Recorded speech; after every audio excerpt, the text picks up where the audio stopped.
there are 5 questions. You give me an answer on spot. Okay. Right? There we go. Okay. So are you ready for the first question?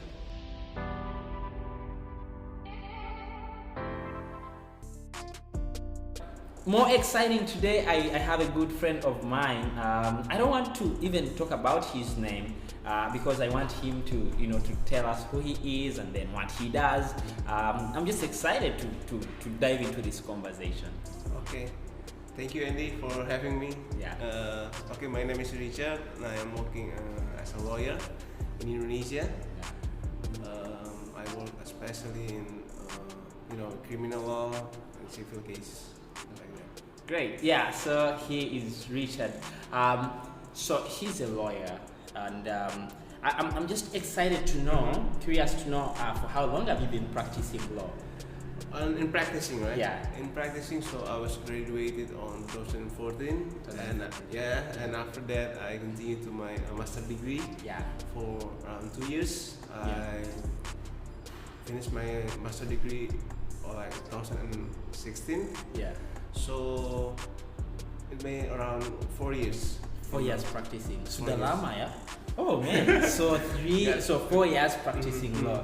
Great. So I'm excited. I've always wanted to have conversations with lawyers, and because I feel like it's an exciting job to be doing, career for you to be in.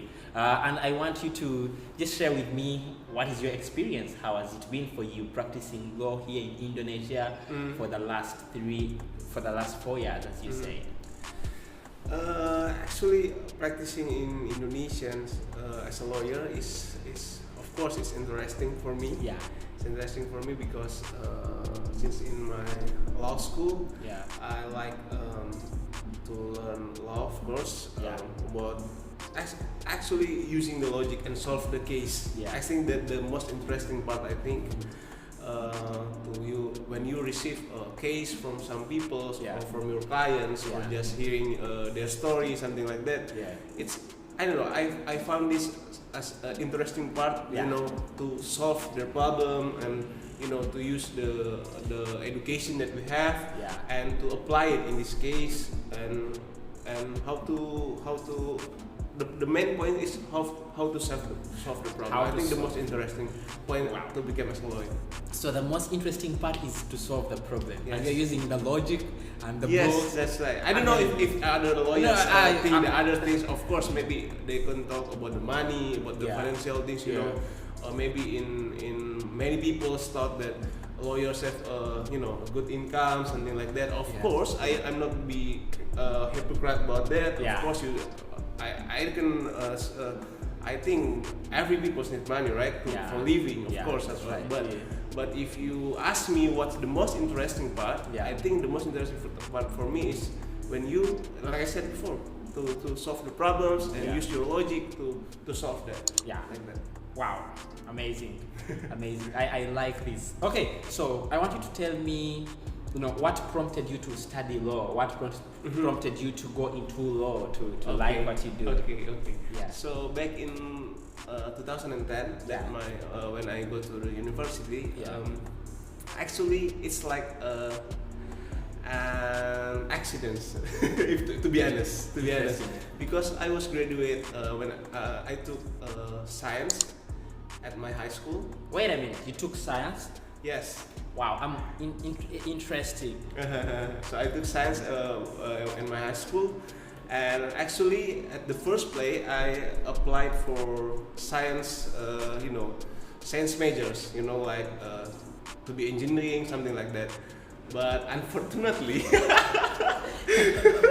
wait a minute. So from being an engineer to being a lawyer, wow. Let's keep going. I like it. And unfortunately, I not passed the exam, the national exam for, I took some national university back in that time. Because I don't understand, maybe many applicants just applied at the same majors. I took, if I remember, electricity, I think, I forgot, or industrial, I forgot, something like that. Same major, and unfortunately I didn't pass the exam, their test. So in other way, in that time, there's only like I only have 1 month left to go to university. So if I don't finish it as soon as possible, I will need to wait like 1 more year. Man. Okay. I think the most possible thing to it doesn't mean it's like a second option, not like that. Yeah. But I think the most possible thing, I took a socials major, but when I go to the law school, I think I'm in you are into it. I'm into it. Amazing. I do a good choice, even it's an accident. Even when it's an accident. Amazing. Great. I hope you guys understand my English. I know it's no, you're doing pretty well. Okay, you're doing pretty well. Counsel Richard. Sorry. Okay. So we've always had myths about law. People have given us lies about law. What are some things that you think are not right? That people have been talking about lawyers, about law.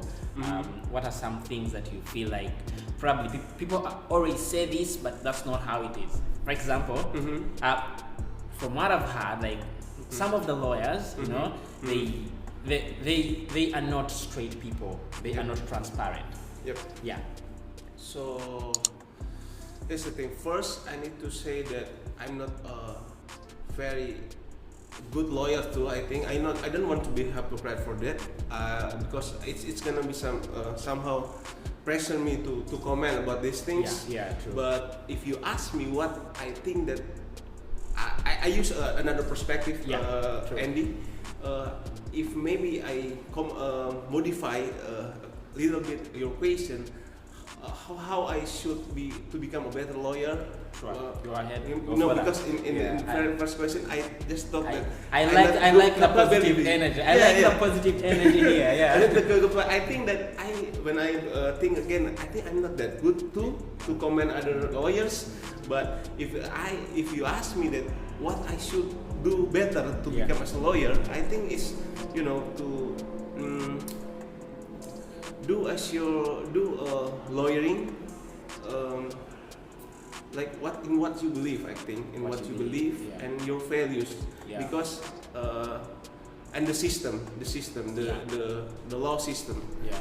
I think the problem in Indonesia especially is not only by these lawyers themselves, but also the systems, true. Because I think peoples or humans, which these lawyers, tends to using everything we can do to get what we want. Exactly. It's using any means that you have available for you to get the results that you want. Yes, it's very natural, I think, and I won't blame it.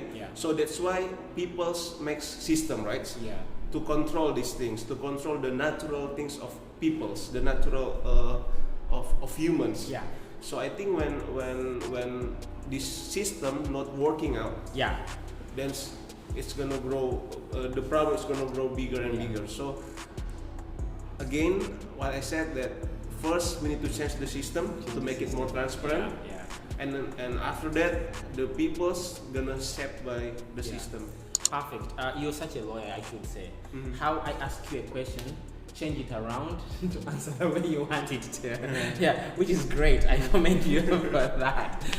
Great. Okay, so being a Christian and being a lawyer and practicing, this is personally, this is hard, right?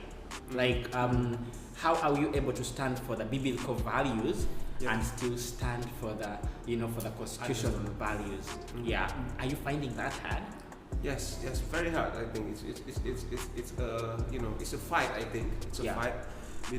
But I think the most the biggest problem with these things, with this kind of things, is when people try to separate between professional life and Christian's life. When you I believe maybe people that watch this video know that many people have a different life when he go to church and when they and when they go to the professional life, when they go to working place, something like that. People try to separate this life. I'm a different person when I go to church, and I also a different person when I go to working place. So to make it simple, it's an hypocrite person, I think. Yes, but I think that's the most struggling part of become a Christian and become a lawyer, and I think it's also happened to every professionals, to every professional too, that you need to you have your values as a Christians, but in other hand, when you meet peoples that have different faith, have different values, and in other side you need to be professional, you need to not to bias, you need to objective to other people. You don't judge them only by their values, but as in your professional way, as their counsel, as their lawyer. And I think this is the hardest part, Andy, to match it out, to live like you're the same person in church, or you're the same person as a Christian, and you're also the same person as a lawyer, or as every professional you have. Amazing. Thank you, Richard. Thank you for your patience here and just being able to answer that question. Because again, to be honest, to be a lawyer and to be a Christian, I feel like, as you said, it's the hardest part of it. And I like what you talk about, and I would love to relate to what Catherine talked about last week. I think 2 weeks ago. She talked to us about your career and your passion are two different things. But today you bring us to an understanding of, guess what you are at your workplace and what you are at church, they should be on the same level. Like you should be the one person. And I think that's what Paul says in the Bible when he talks to us about we cannot be a lukewarm. You are either hot or cold. Like you cannot be in the middle of it. That's right. It's only black or white. Exactly. There we go. Like you cannot have it as blurry. That's amazing. Okay, as we come to an end of this interview, I would love you to share with people that are viewing us, what is the one advice you could give to people that are struggling to find their calling, people who are struggling to find what they want to do in life? Because guess what, Richard, you started out you went into engineering, into a science class, and you end up being a counsel, right? These are two different places here. Like, what would you tell people who are struggling to find where they belong? It's a very tricky question, I think, but there are some interesting quotes that I got from my pastors.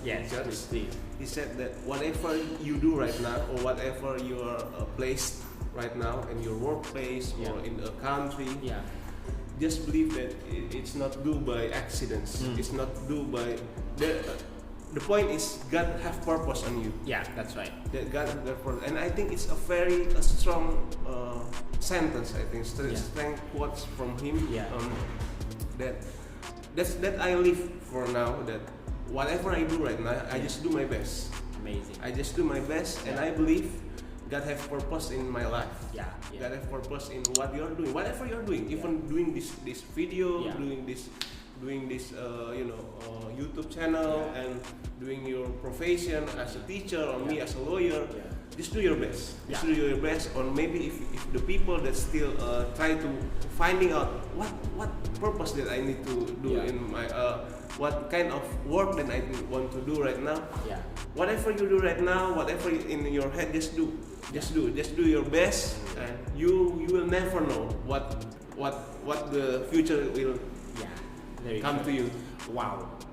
To just be honest with you, I feel like I've been inspired. Like I've learned that whatever you do, there is a blessing in that. That's right. And and God has got our purposes right out there, right? And so whatever you try out to do, there is a blessing in that. As long as you are able to, to do that what you're doing wholeheartedly, faithfully, trust me, there is a blessing in that. Because guess what? Like someone did science, engineering, and then guess what? He ended up. I don't even know if now my future is a lawyer. I don't even know. Maybe after this meeting, the next 2 hours I meet someone, or I don't know what's gonna happen the next 2 hours. Maybe God will bring me to the other journey. I don't know, but what I know that when the times come, I just want to do my best. I mean, that's the point. I like that. I'm inspired. But this is funny as well. Like you even had your masters in law. Yes. You walk out and you find someone, I don't know. And you're right. You're pretty right. Yeah. To be honest,